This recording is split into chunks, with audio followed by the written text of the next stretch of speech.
Hi everyone, my name's Ben and this is Ben Reads Good.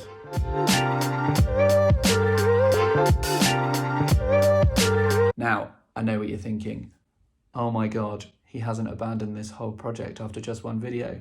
And you'd be very right to be proud of me. We are back for video number 2. In this video, it's going to be a reading wrap up for October 2022. This month, I read 6 books, which is actually more than I would usually read.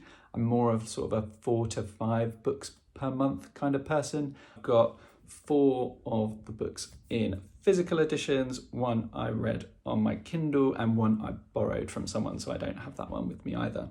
The first book I read this month was Solaris by Stanislaw Lem, translated from the original Polish by Joanna Kilmartin and Steve Cox. This was published in 1961 and I'm a massive junkie for 1960s books. I think it's a fabulous year for fiction, but this was one I hadn't read yet, so I was really excited to get to it.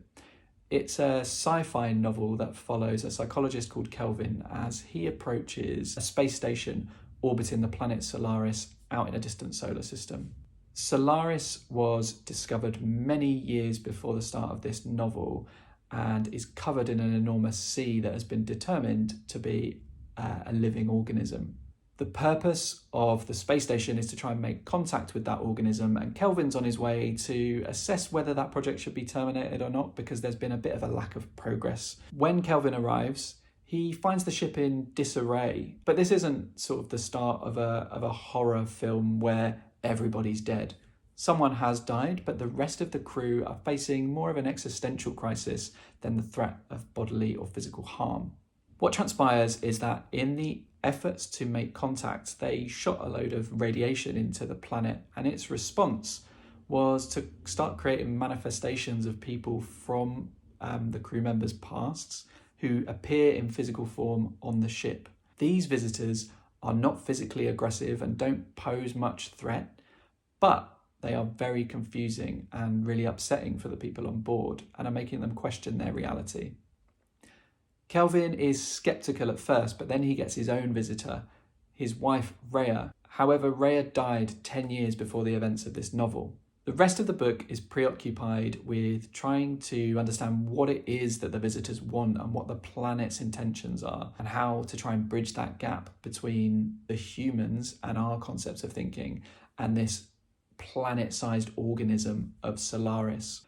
This book has been adapted into multiple films, once by Tarkovsky and more recently by Steven Soderbergh, but Lem famously doesn't like either of those adaptations. I've only seen the more recent Steven Soderbergh adaptation, but after having read this, I can kind of see why Lem doesn't like it. The film really centres on the romantic relationship between Kelvin and Rhea, and that for me is really not the point of the book at all. This is a book all about the difficulty and complexity of communication, especially between different types of being. There's one point in this novel where it mentions trying to imagine how it would be that an ant and an elephant would be able to meaningfully communicate with one another. It really gets you thinking about alien life forms. Ants and elephants, no, they can't communicate, but they do have a common evolutionary past on this planet. That communication is hard enough, so trying to communicate beyond the bounds of our planet is just a really difficult problem. I found this novel really engaging and fascinating. I didn't absolutely love it, but I had a really good time with it, and it packs a hell of a lot in quite a small number of pages. The next book I read is a short memoir by Vanessa Springora called Consent, a memoir of stolen adolescence, translated from the original French by Natasha Lehrer. Consent is a true story of Vanessa's experience as a 14-year-old girl in France, getting into a relationship with a much older, noted French author. It documents her experience of that relationship unfolding and then coming to the realization that she was in quite an abusive situation where an older man was taking advantage of her. I read this for a sort of in-person book club that I'm part of, and I read it quite quickly, so I wish I'd spent a bit more time engaging with it. But obviously it's super shocking. There's lots in here that will make you sort of catch your breath about how the people around her enabled and facilitated this relationship to happen, from her teachers at school to her classmates to even her mother, who was initially a little dismayed but kind of accepting of this really uncomfortable relationship. I think what's most shocking is that this author in France has never faced consequences for what he's done, and he's been very open about it, even talking in some of his own works about his trips to the Philippines to engage in sexual activity with children. It was really shocking and really disappointing to know that we didn't, and in many cases probably still don't, have the systems in place to make sure people face consequences for these sort of despicable actions. On the whole, I thought the book was really well written. It has a very detached style. It's very matter of fact. However, because of its brevity and detached style, I struggled to really sort of get into it. I didn't feel like I was in that world. I felt like maybe I was reading a long piece or a serialization in a newspaper. It interested me that in the translator's note, Natasha Lehrer talks about how when she read the French original, she got this incredible sense of place from this very small area of Paris inhabited by sort of artists and writers. And what I found in the book was that I didn't get that at all. Like, I really wanted more of that. In many senses, I wish the book was longer. Now, I don't want it to be longer so I can roll around in Vanessa's suffering for longer, but I think it would have given me more of a sense of the context of her life and the things that were going on. I'm glad I read it, but I probably wouldn't run back to it in a hurry. Full disclosure, I am not a huge reader of memoirs, so maybe it's an amazing memoir and that's just not really my lane. The third book is Norwegian Wood by Haruki Murakami, translated from the original Japanese by Jay Rubin. I've just realised how much translated fiction I've been reading. This is my first Murakami book. I've not read one before, but I've had this for years on my shelf and really wanted to get to it. I understand that Murakami's style is very strange, and this is maybe not the best reflection of his work, and he himself is a little bit surprised by this being the novel that made him a real literary superstar. But this book opens with our protagonist, Toru Watanabe, landing in Germany and hearing the song Norwegian Wood by the Beatles, which takes him back to his late teens and early 20s to relive memories he has of essentially just like his love life and growing up. I found this book really deeply engaging. I really fell into the world, and I found myself really wanting to come back to it and read it and just find out a bit more about Toru Watanabe's world.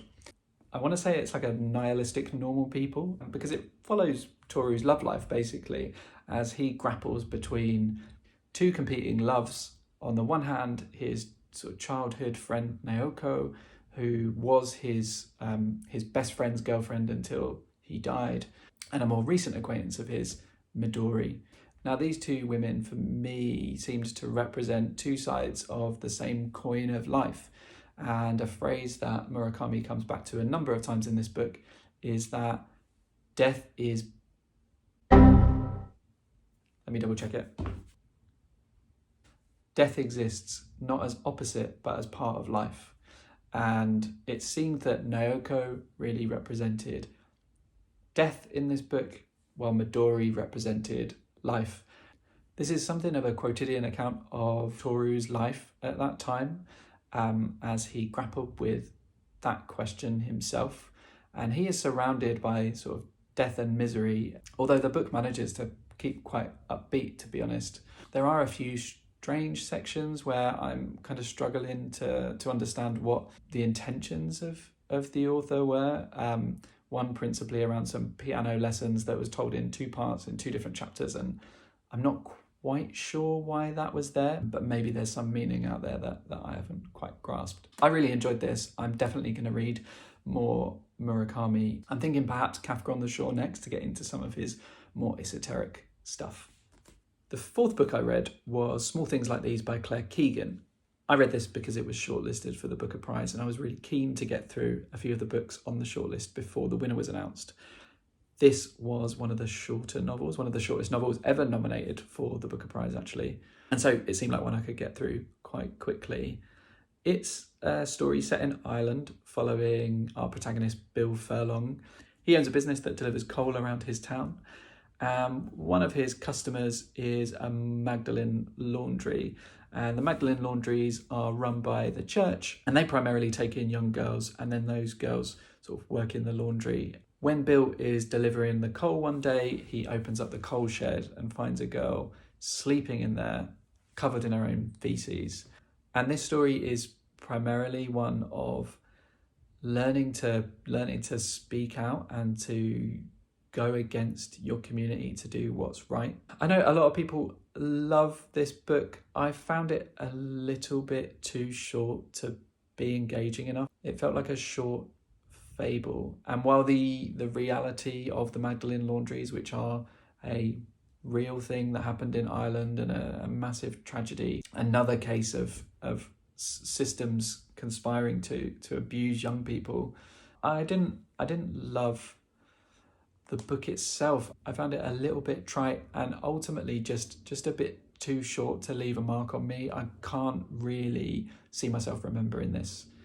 The next book I read was another one from the Booker shortlist, and this was The Trees by Percival Everett. This is a book that is essentially a bit of a comedy thriller, which feels unusual to make it into the sights of the Booker Prize, let alone on the shortlist. So I was really intrigued by this.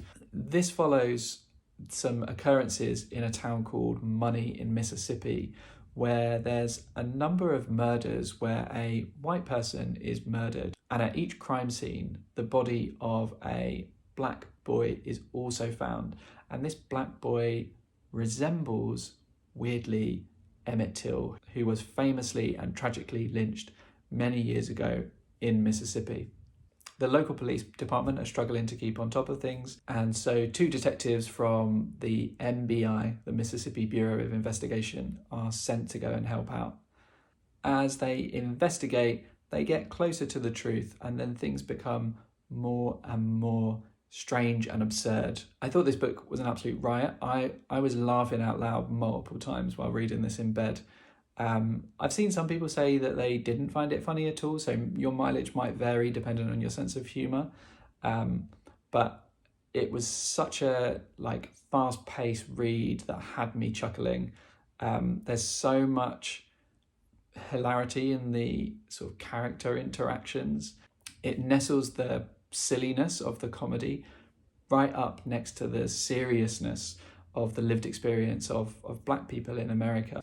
Even though we might think of lynchings as something that belongs to a different era, the continued police killings of black people really represents how that has sort of shifted into the modern era.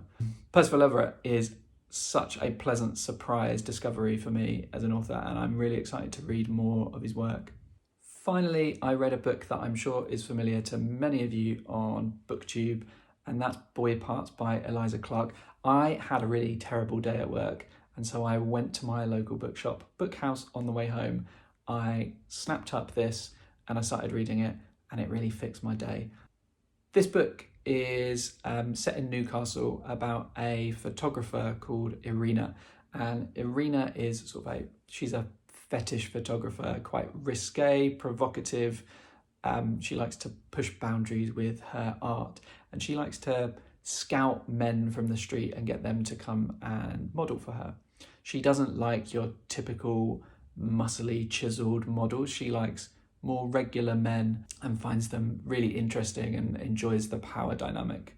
This book is very much a part of the conversation about unhinged woman novels at the moment.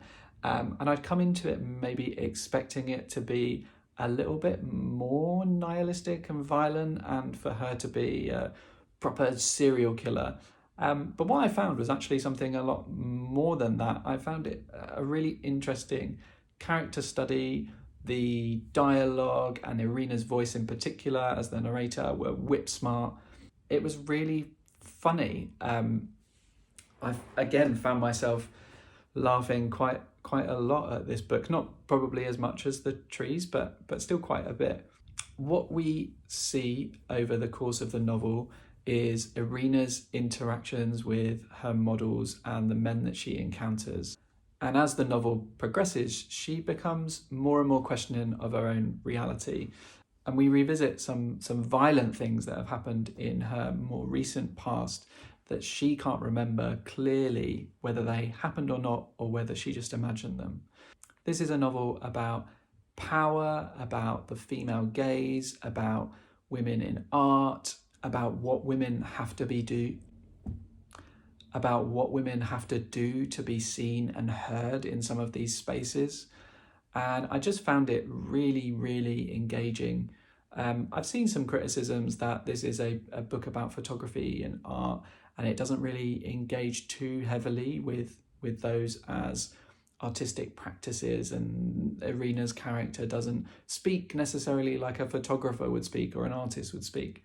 But I think that's fine. I think this is not a realistic manual for artistic women. This is a story about this particular woman and the struggle she faces. So that wasn't a problem for me.